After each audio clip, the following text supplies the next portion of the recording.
ជំរាបសួរហ្វេនទាំងអស់គ្នាចា៎ថ្ងៃនេះទំនេរនៅក្នុងឱកាសបុណ្យចូលឆ្នាំប្រពៃណីជាតិរបស់ខ្មែរយើងអញ្ចឹងហើយនៅផ្ទះទំនេរអត់ដឹងធ្វើអីក៏មកធ្វើប្រហិត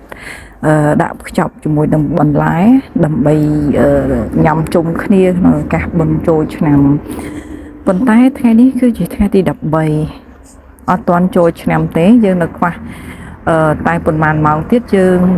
ដល់ឱកាសបុណ្យចូលឆ្នាំហើយចាស់ហ្វេនទាំងអស់គ្នាហ្នឹងណាកំពុងតែធ្វើអីហើយមានកម្រោងទៅខាងណាខាងណីឬអត់ចំណែកខ្ញុំគឺអត់ទាន់មានកម្រោងទេក្នុងឱកាសពេលនេះគឺកំពុងតែរៀបចំបន្លែដើម្បីចៀនឲ្យឆ្អិនសិនហើយនឹងទៅរៀបចំខ្លួននៅពេលយប់ដើម្បីទៅទិញអាហារជាច្រើនដើម្បីមកញ៉ាំជុំគ្នាសិនហើយពេលនេះហើយខ្ញុំក៏បានជៀនប្រហិតជាមួយនឹងត្រីនេះសុំទោសជៀនប្រហិតត្រីជាមួយនឹងបន្លែហើយក៏បន្តនំកូនត្រេនតូចៗនេះទៅទិញរបស់របរញ៉ាំជាច្រើនទៀតនៅក្នុងផ្សាររាត្រីទឹកពុះផ្កាយ5របស់យើងហ្នឹងណាគឺថាពេលនេះគឺទិញរបស់លេងបានមុនហើយគឺរបស់ញ៉ាំកំពុងតែទិញបដាហើយពេលហ្នឹងក៏នាំគ្នាទៅរកមើលបង្អែមជាមុនសិនដល់បង្អែមរបស់យើងហ្នឹងមានគេហៅថាបាយដំណើបស្វាយទុំគឺថារៀបចំឡើងអែមហ្មងណាហើយមានដូចជាសង់ខ្យាណែគេរៀបចំមួយប្រអប់បែបហ្នឹងណាមានសង់ខ្យាបាយដំណើបសង់ខ្យាមានស្អីផ្សេងនំកូរនំអីច្រើនមែនតើចាំអាចមាននឹងថតឲ្យលំអិតនេះនំកូរណាហើយអាខាងនេះគេហៅបាយដំណើបសង់ខ្យាតែបាយដំណើបសក្រហមអីចឹងណាអ្នកលក់គេប៉ិនរៀបចំតុបតែងខ្លាំងមែនតើហើយនំកូរគេក៏មើលទៅឃើញថារៀបចំមានសុភ័ណ្ឌមែនតើស្វាយបាយដំណើបគឺថាមកអែមនំគ្រក់ចាគឺថាយើងដើរទិញទាំងអស់ដើម្បីបានញ៉ាំជុំគ្នាច្រើនអញ្ចឹងវាសប្បាយអញ្ចឹងណាហើយក៏ឆ្អែតអញ្ចឹងនេះខ្ញុំក៏ទិញគ្រប់ប្រភេទមិនថាតែរបស់ញ៉ាំបង្អែមឬក៏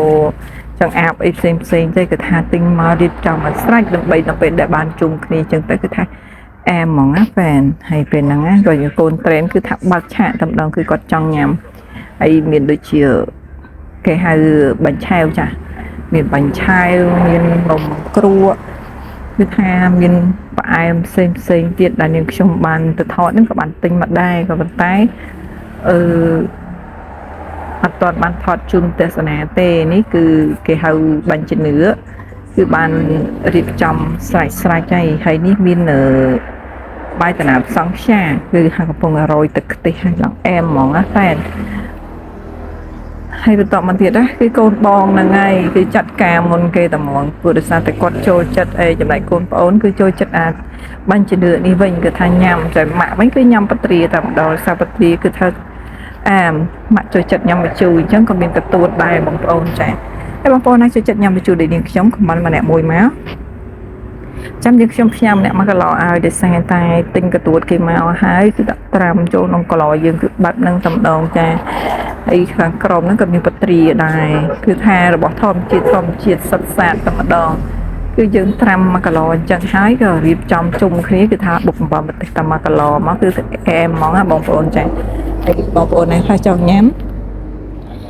សម្រាប់បងប្អូនខ្លះក៏ចូលចិត្តរបៀបម្ជូរបងប្អូនខ្លះក៏ចូលចិត្តរបៀបនំនែកបែបនេះក៏មានគ្រប់ប្រភេទគឺខ្ញុំទិញមួយដើម្បីទទួលបងប្អូនដែលមកលេងមកពីស្រុកអញ្ចឹង